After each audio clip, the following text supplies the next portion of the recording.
Hello বন্ধুরা, আজকে সকাল সকাল আমি মেথি শাক রান্না করব। তো ভাবলাম রেসিপিটি আপনাদের সাথে শেয়ার করা যাক। তাই আমি সবার প্রথম কড়াইটি গরম করে নিলাম। ওর মধ্যে আমি 5 ফোড়ন আর একটা শুকনো লঙ্কা দিয়েছি। তারপর আমি পেঁয়াজ কুচিগুলো দিয়ে দিলাম।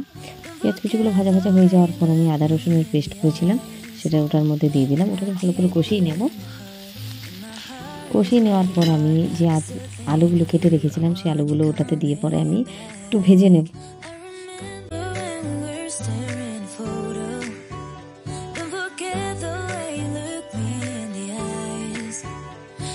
Keep you in my heart is where you are.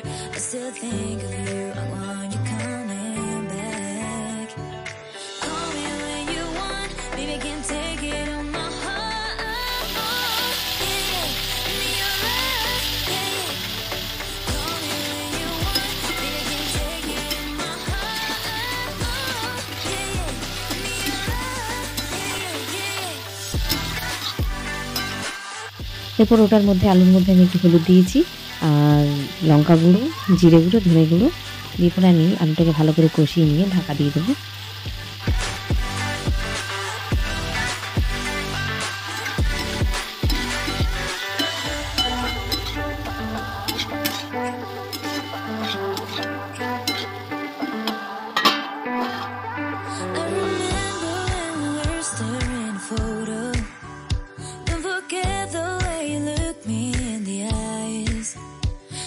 Keep you in my heart is where you are.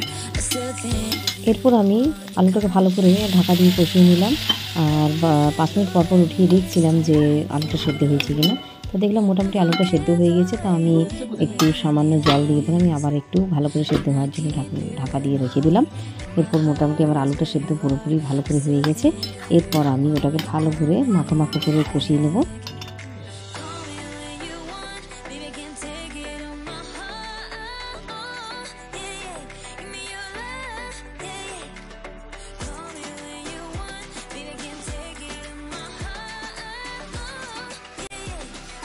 এরপর যে শাকগুলো মেথি শাকগুলো আমি কেটে রেখেছিলাম ওইগুলো আমি সব দিয়ে দিলাম কড়াইয়ের মধ্যে।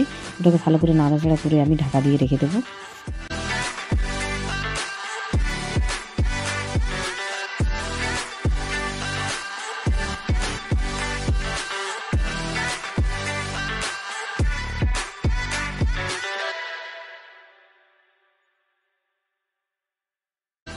এরপর আমি শাকের মধ্যে স্বাদ মতো লবণ দিয়ে দিলাম। এটাকে ভালো করে ঢাকা দিয়ে আমি আবার কষিয়ে নেব।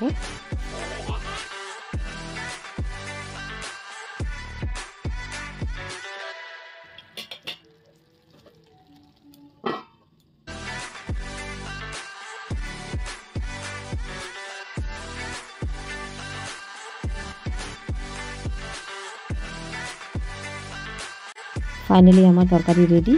এরপর এটা আপনি গরম গরম রুটির সাথে খেলেও খুব সুন্দর লাগবে। আপনি ভাতের সাথে খেতে পারেন। ভিডিওটি কেমন হয়েছে আপনারা প্লিজ কমেন্ট করে জানাবেন।